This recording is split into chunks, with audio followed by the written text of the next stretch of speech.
Greetings, BookTube. Okay, now we are fully underway. As I mentioned in my first BookTube, January and February were tough months. That's also why that particular episode was pretty heavy. There were a lot of different details that I needed to get through to catch up.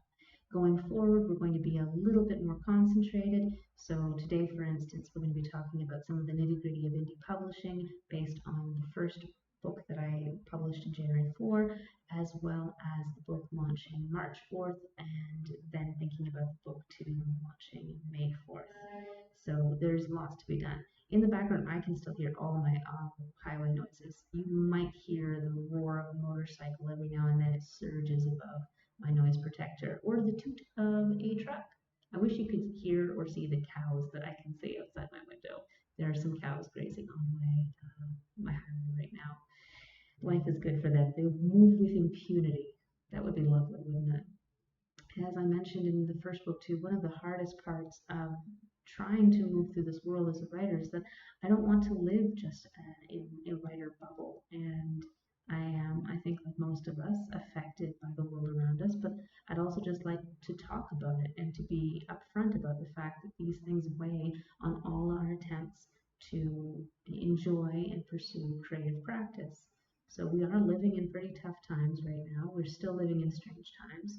We passed the 1 year anniversary. Anniversary is a terrible word. 1 year marker of the Russian invasion in Ukraine. And at the same time, we are seeing, unfortunately, signs of escalation that nobody really wants to talk about precisely because sometimes putting word to something can make it more real.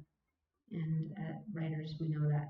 As a result, we're living in a state of limbo and uncertainty where rhetoric is rising in the US in relation to China. We have lots of delicate games being played with respect to armies on borders and weapons transfers. And so the whole world is very much on tenterhooks. And it's okay to be on tenterhooks. And it's okay to wonder, while on tenterhooks and stressed out about that, and inflation, which is still a problem, the housing crisis, which is still a huge problem for folks in North America, ongoing crisis, not only with the pandemic before us, but also with clear signs that we need to do something in order to prevent the next one, because we already have a serious outbreak of avian flu that needs to be addressed before it leads to zoonotic transfer. All of this and more is in the backdrop of the work that we're trying to do, and it's okay. So we just have to acknowledge it is there, and hopefully the work that we do is part of building that kinder world, that world that will somehow survive all of this and more. I didn't even mention climate change and all of its disasters. One thing at a time, right? What a world. So today what we're going to do is we're going to talk about some of the things I learned about promotion for indie publishing. And indie publishing is tough, absolutely. You cannot necessarily use a program like NetGalley, which to folks who are outside, ooh, I'm going to do the change of the labels. Eventually this will be so seamless you won't even see me doing this. But for now, I'm still getting used to this. So I'm going to get rid of Real Talk, and we're going to put on Book Talk. Look at that. Okay. Now, I'm actually going to be going through also, I've really upped my game in terms of technology, some of the actual labels for all of the sites I'm talking about, except for NetGalley. NetGalley I'll talk about next time, because hopefully next time I will have a book in NetGalley. The problem is that NetGalley is extremely expensive. We're talking 400, 500 US dollars per book to be listed, to be reviewed. And there are a lot of people who think, oh, if I just pour money in every which way I can, every direction I can, it'll pay out. There's a reason they think that, in part because the industry is set up to throttle authors who are not able to pay. Amazon, for instance, will list your book in a site of prominence for a split second, maybe more if you're part of the Kindle Select program, and that's why I put my books on the Kindle Select program. But generally speaking, it is pay to play, just like most places in the internet. And this is unfortunate. There is a whole other piece I'm going to do, another separate episode, talking about some of the anxieties the industry has with respect to language learning models, but that'll be another time. My point here is everything on every site that authors put their books up on pushes you to buy advertising, buy advertising, buy advertising. And the question that indie authors need to ask is, where is the best place to advertise to get the most bang for my buck? And NetGalley, unfortunately, even though it has terrific reach, is not attainable for people who aren't part of presses, except for the fact that SFWA, the Sci-Fi Writers Organization, there is a motorcycle going by in the background, so I do apologize if that rises at all to the level that you can hear it. SFWA has a program where you can apply with your indie book, and if they accept it, they will help sponsor the cost.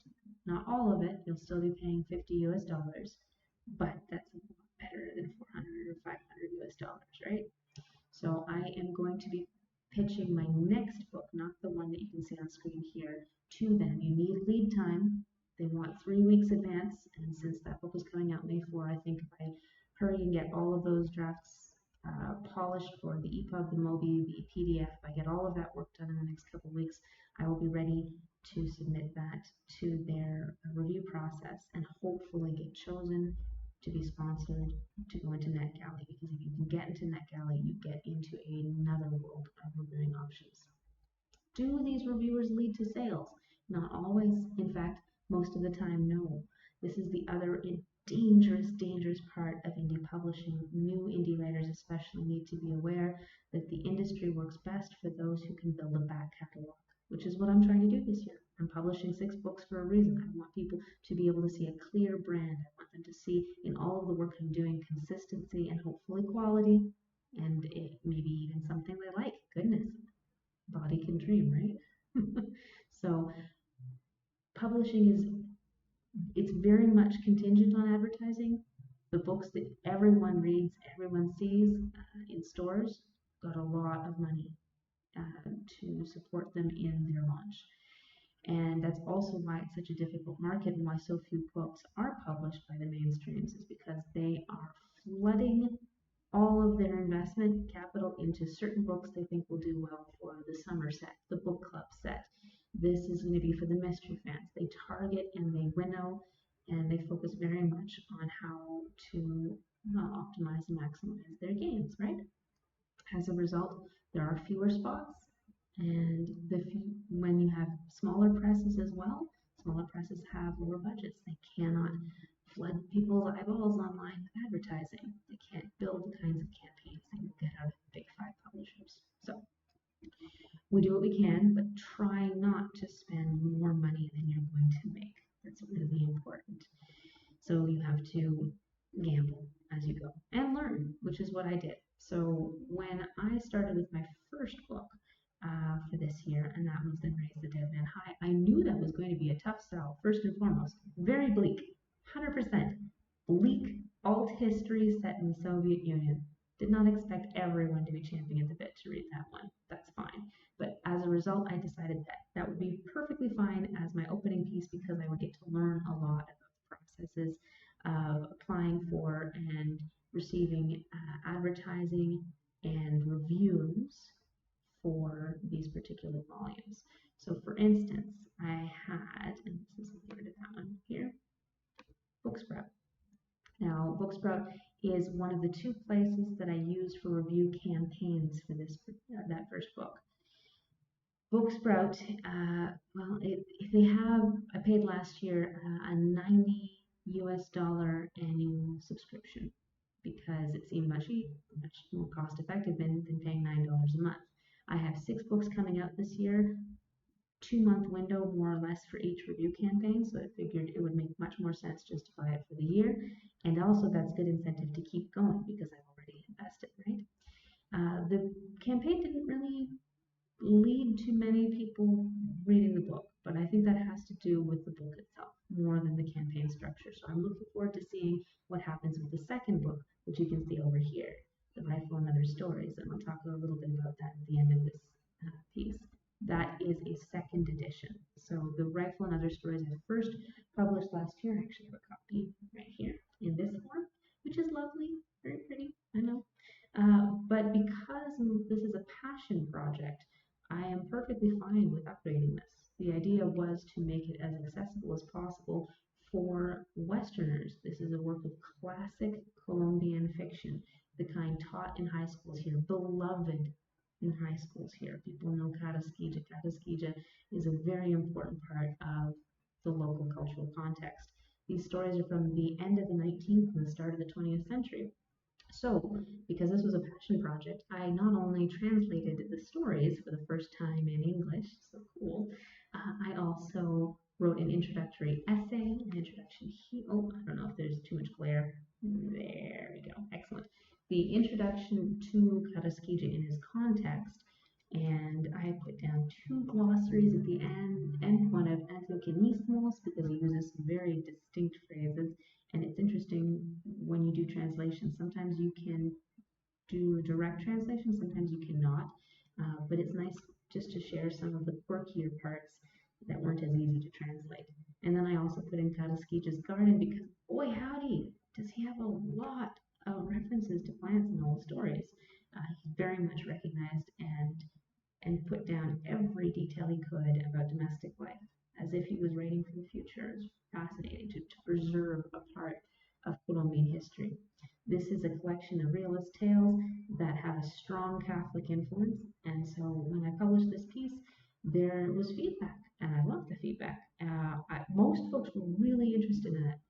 Some folks, it was funny, I have a very evangelical aunt. She loved it for reasons we have different views on the raising of children and things like that. But she's a lovely lady with very different beliefs, and she also loved it. So the concerns that I had, like a couple folks who read it from a Catholic context were looking for more information, and that's perfectly fine. And when I say Catholic, I also mean Western because I have some Catholic friends in other parts of South America who also enjoyed it. But Western culture is just so different. It's just so different. So I decided I would refine a few things, and I did. I refined the glossaries of terms because you can always improve and learn. And I added another essay to the beginning, a Colombian primer and study guide to help contextualize what's happening in terms of creating the background, the context for the Catholic culture, the Christian milieu in general within Colombia. And I hope that those extra materials will be very useful for people to understand and welcome Carasquilla into our canon. Fingers crossed, especially because I have another Carasquilla coming out later this year, which is going to be even more difficult because it's set in the colonial period and it has a lot of Spanish racism. Whew. Whew. Going to be interesting and fun. I'm still working on secondary materials for that one.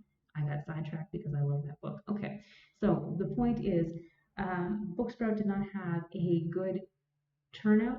I put up, I think, 25 possible readers. I think I only got two in total, one maybe, and almost no reviews out of it. But that was a tough book, so we will see how the rifle turns out. The rifle, when you list anything as Christian fiction, you're probably going to get a few more readers. But then there's the caution because a lot of folks have an expectation for Christian fiction based on reading in a Western context. And this is not quite the same at all. So we shall see what those reviewers say if I do get more of them. No idea. Okay, BookSprout I think is still a good option. I'm certainly looking forward to seeing and growing how it works out and growing with it over the course of this year. The first book was only one case study and a little bit strange. The next book is a space opera, so it also should have a little bit more of a wide appeal. So I think I'll get more reviewers. Well, it's based on Dostoevsky, so it has a Dostoevskian voice, and again, readers might not be ready for that. I don't write things that are necessarily easy, do I? Doesn't matter. I like what I write. Okay, so that's BookSprout right there.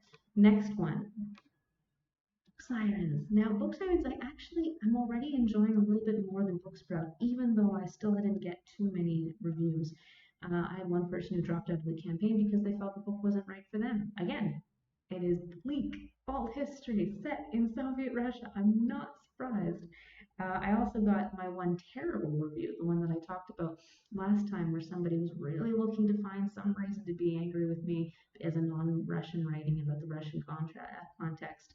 I don't think the book was right for her either, and that's okay. And after I got over my initial anxiety about what I really want to do right by these cultures, And I don't want to do anything that shows indifference or kind of impunity to critique. So at least I got that out of my system. So thank you to that reviewer for that. But one thing I really like about BookSirens is that it makes it very easy for me to open up a second body of possible reviews and to my own readers if I want to. So there is the on-site review list where there's a number of people who can sign on to the campaign, and then there is a secondary band of people I can invite to the site. I think they do it so that more people are aware of the site and they can possibly gain more clients to their site. But for whatever reason, I do like that format.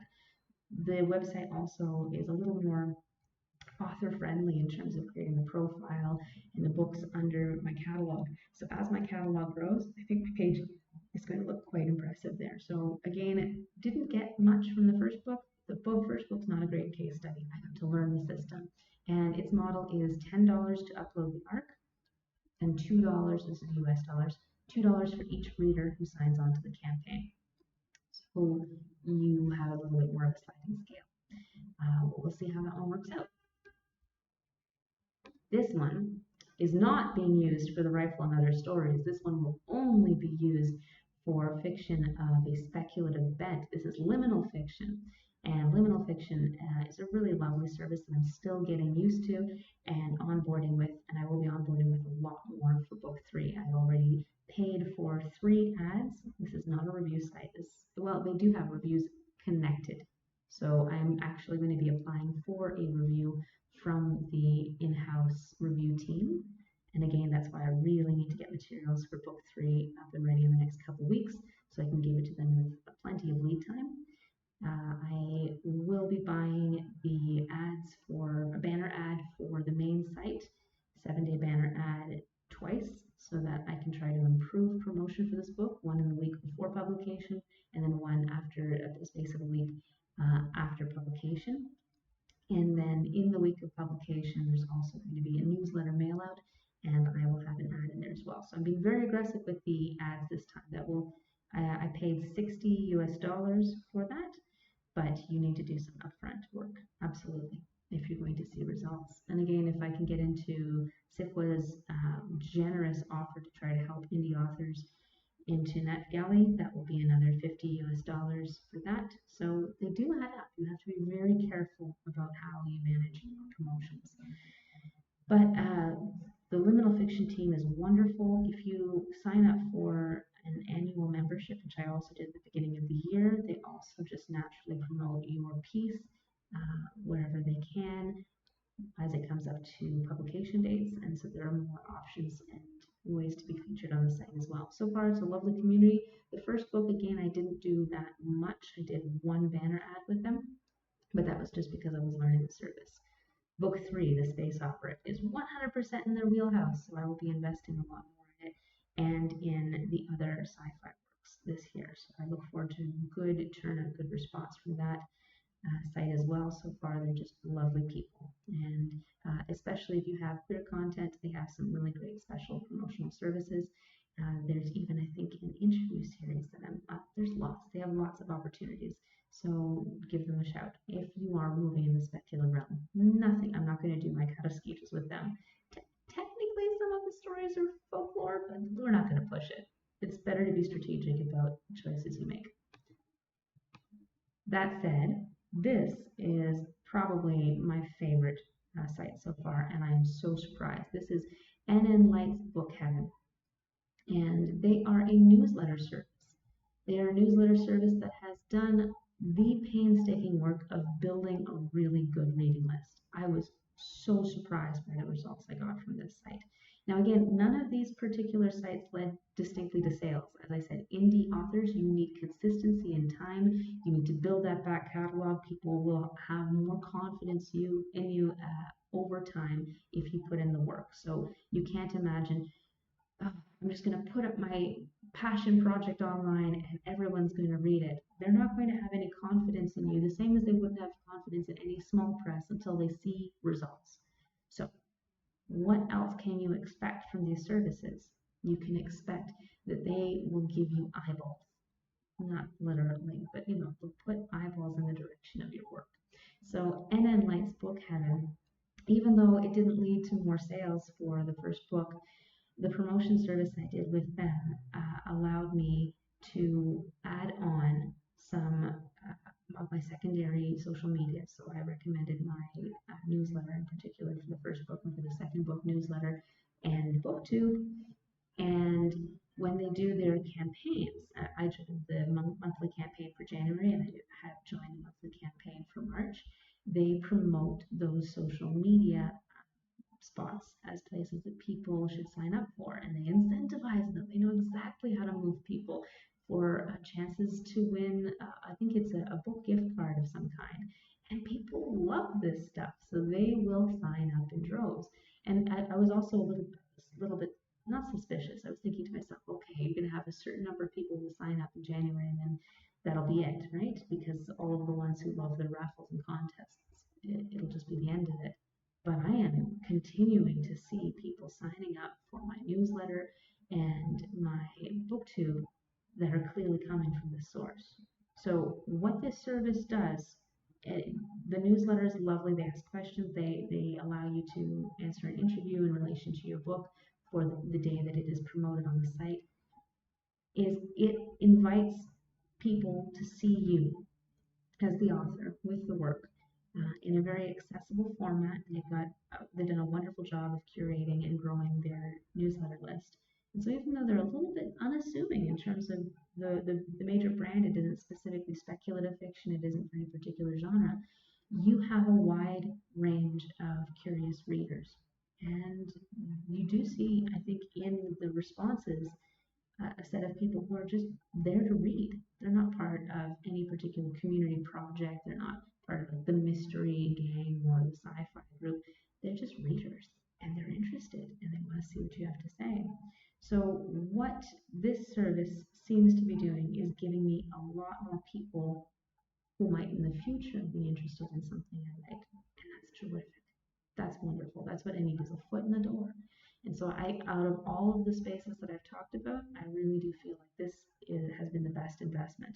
And there might be other services like this, a very unassuming outfit, maybe with very simple, straightforward websites and, well, just plain folk who love to read and like to celebrate reading. And I really highly recommend leaning into those services, because you're going to find the actual pulse of the literary community, the folks who actually go out to the stores, love to wander those aisles, look around for something and fall in love. And they're just waiting to fall in love with something. So I'm really excited by this, and I'm looking forward to continuing to grow with NN Light's Book Heaven service throughout the rest of the year. Do give them a consideration. Okay. So I think that is pretty much it for now. A little bit shorter than my last one, but I know, I kind of diverted into talking a little bit about the rifle. In my next piece, I will read from the rifle and talk a little bit more about what I've done with that piece. But the main point is that it is an experience that you cannot concretely define for everybody. It's going to be different. You're going to grow with it. You're going to have to adapt. I tried a few different services that I still can't rule on completely, because I know that my first book was a little bit of a tough sell. But I know my third book should be a lot easier, even though it's Dostoevsky based, and that's going to be an interesting voice. That'll be fun. I will grow with these outlets, and hopefully with SFWA's NetGalley program, and we'll continue to see how things fare. But be very careful. Indie writers, I know you love your work, you want your work to be out there in the world. The world of publishing is based on who has the most advertising dollars, and you do not have all of the money in the world to throw at your first book. You have to be consistent, you have to think long term, and you have to be strategic in leaning into the spaces that you think will work best for a given volume. Good luck. Until next time, take good care of yourselves as readers and as writers. It is a very strange world out there. Cheers.